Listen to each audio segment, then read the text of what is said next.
বৃন্দাবনের অদূরে যমুনা নদীর ওপারে বাস করত দুই বোন, মঙ্গলা আর সুমঙ্গলা। দুই বোন প্রতিদিন ভোরবেলায় ঝাঁকা করে সবজি এনে যমুনা পেরিয়ে বৃন্দাবনে আসতেন। সারা দিন সেখানে তারা সবজি বিক্রি করে ফেরার পথে তারা যমুনার পাড়ে বসে বাসি রুটি আচার দিয়ে খেতেন। তারপরে যমুনাই ছিল তাদের পানীয় জল, সেই জল পান করে আবার মাঝিকে 4 আনা পয়সা দিয়ে তারা পার হতেন। যাওয়া আসা মিলে তাদের 4 আনা পয়সা প্রতিদিন ব্যয় করতে হতো। তারা ছিল একদম সহজ সরল পবিত্র এবং মানুষের মুখের কথাকে তারা বিশ্বাস করত। তারা ভীষণ গরিব, কিন্তু তাদের সেটার কোনো প্রকাশ ছিল না, কোনো অভিযোগ ছিল না। তারা দুই বোন এক হাসি মুখে এই জীবন পার কাটাচ্ছে। একদিন তারা যমুনার পাড়ে বসে রুটি খাচ্ছে। দূর থেকে তারা শুনতে পেয়েছে একজন সাধু তার ভক্তদের নিয়ে কিছু ধর্মকথা, ভক্তি কথা সে পাঠ করছে, ভাগবত শোনাচ্ছে। তা প্রায়ই তারা শোনে। তা একদিন তারা একটা কথা শুনলো যে ঈশ্বরের ওপর বা ভগবানের ওপর যদি তোমার বিশ্বাস থাকে তাহলে তুমি হেঁটে ভবসাগর পার হয়ে যাবে। তা এই দুই বোন আলোচনা করছে যে বাবা, ভবসাগর তো বা তাহলে বিরাট একটা ব্যাপার, আমরা এই যমুনাই পার হতে তাহলে আমাদের কত পয়সা যায়, তাহলে ঈশ্বরকে বা ভগবানকে তাকে তো পেতে হবে, আমরা তো তাকে চিনি না, সে কোথায় থাকে। মঙ্গলা সুমঙ্গলাকে বলছে যে বোন, আমরা চল সাধুর কাছে যাই, গিয়ে জানি যে সে কোথায় থাকে। একদিন তারা এরকম সাধুর কাছে, তার পরের দিনই তারা রুটি খেয়ে তারা হাত মুখ ধুয়ে সাধুর কাছে গিয়ে বসেছে। সেই দিনও সাধু এরকম ভাগবত শোনাচ্ছে, তাই একই ওই কথা তারা শুনছে। তখন তারা বলছে যে আচ্ছা, সাগর তো পার হয়ে যাব, ভগবানকে তো পেতে হবে, ভগবানকে না পেলে তো আমরা বুঝতে পারবো না, বা তার দেখা না পেলে তো আমরা বিশ্বাস কী করব, কাকে করব বুঝছি না। তা ভগবানটা কে? তা দুই বোন না চারিদিকে নদী জঙ্গল চারিদিকে যা আছে সব দিকে খুঁজছে যে ভগবানকে, সে কোথায় থাকে। তা এইরকম খুঁজতে খুঁজতে তারা দেখতে পেলেন একজন সাধু তার ব্যাগটা রেখে জঙ্গলের পাশে রেখে শৌচকার্যের জন্য সে জঙ্গলের ভেতরে গেছে। তখন মঙ্গলা সুমঙ্গলাকে বলছে, চল তো দেখি তো সাধুর ব্যাগে নিশ্চয়ই ভগবান থাকবে, একজন সাধুই তো তত্ত্ব কথা বলছিলেন, তাহলে এই সাধুর ব্যাগে আমরা নিশ্চয়ই ভগবান পাবো। সাধু চলে যাওয়ায় তখন মঙ্গলা সুমঙ্গলা এগিয়ে আসছে। সুমঙ্গলার একটু ভয় ভয় করছে, তাও সে দিদির কথাতে সায় দিয়ে ব্যাগ খুঁজতে বসল। ব্যাগের মধ্যে পাওয়া গেল একটা কমণ্ডল, খড়ম, পুজোর কিছু সামগ্রী আর একটা ছোট্ট কৌটো।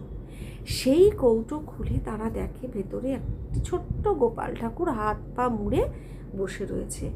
এই দেখে তো সুমঙ্গলা কেঁদে ফেলেছে, বলছে হে গোপাল, তোমাকে কত কষ্ট দিয়েছে, এরকম বাক্সের মধ্যে বন্দি করে রেখেছে, আমি তোমাকে সোজা করে দিই বলে সে হাত পা টেনে টেনে টেনে টেনে সুন্দর করে দিল সোজা।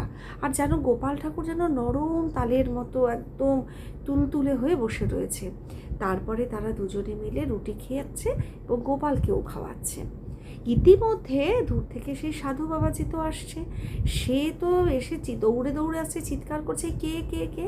তখন মঙ্গলা বলছে, চল সুমঙ্গলা, আমাদেরকে কিন্তু কেউ বিশ্বাস করবে না, বলবে আমরা চোর, আমরা পালাচ্ছে।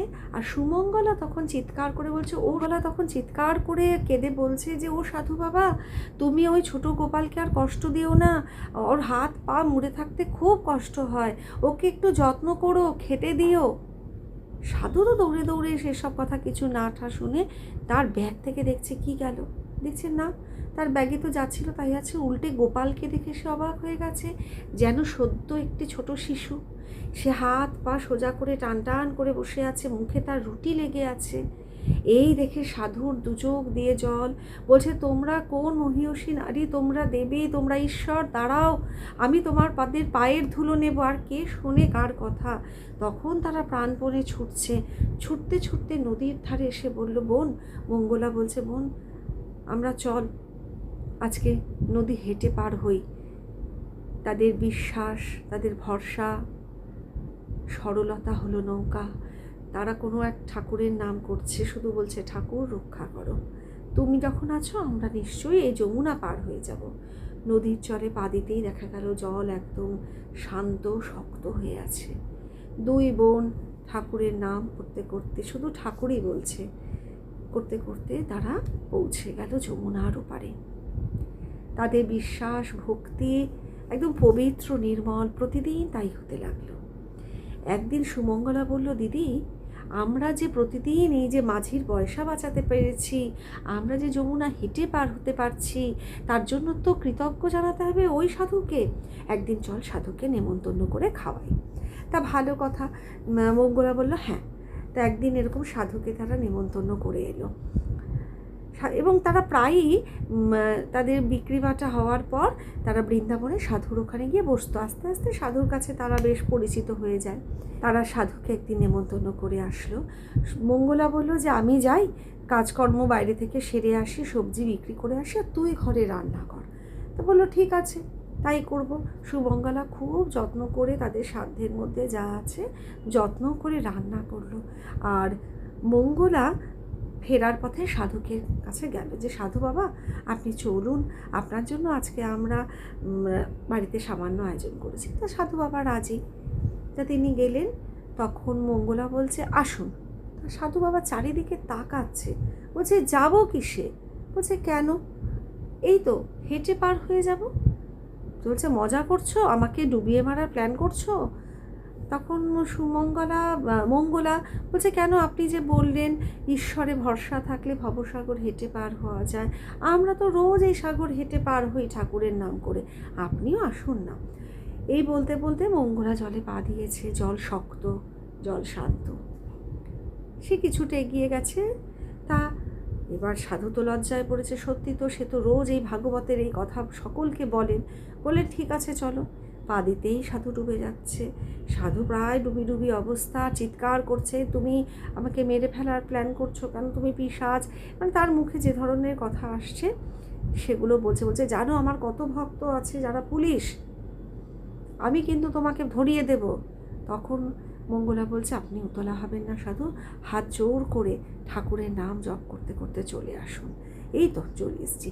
এই মঙ্গলার সাথে থাকতে থাকতে সাধু পুরো ডুবলো না, কিন্তু প্রায় নাকানি চোবানি খেতে, হাবুডুবু খেতে খেতে সে ওপারে গিয়ে উঠল।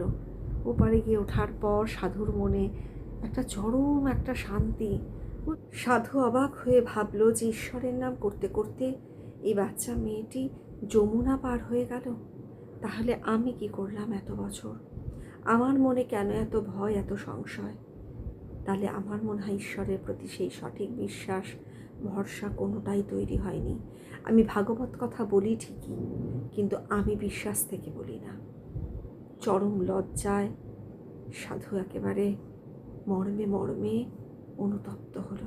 সাধু তাদের বাড়িতে দুপুরের আহার গ্রহণ করলো, ভাত খেলো, আর যা যা আয়োজন করেছে সে এক অপূর্ব স্বাদ তার মুখে লেগে রইল। এবং ফেরার সময় দুই বোনকে দু হাত তুলে বিরাট আশীর্বাদ করে গেল যে তোমরা খাঁটি, তোমরা সহজ সরল, ঈশ্বর তোমাদের একেবারে ভেতরে উপস্থিত রয়েছে, তোমরাই ঈশ্বর। সাধু তাদের লুটিয়ে প্রণাম করল। তারপর তিনি চলে আসলেন যমুনার এপারে বৃন্দাবনে। সাধুর মুখের কথা ছড়িয়ে পড়ল সারা বৃন্দাবনে। এইভাবে দুই শিশু, সরল শিশু, তারা ঈশ্বরের নাম করতে করতে সত্যি সাগর পাড়ি দিল। এটা সাগর বলতে ওই যমুনা কিন্তু তখন বেশ ভয়ঙ্কর। তাই ঈশ্বরকে আমরা কোথায় পাবো, কার মধ্যে পাবো আমরা কিন্তু জানি না।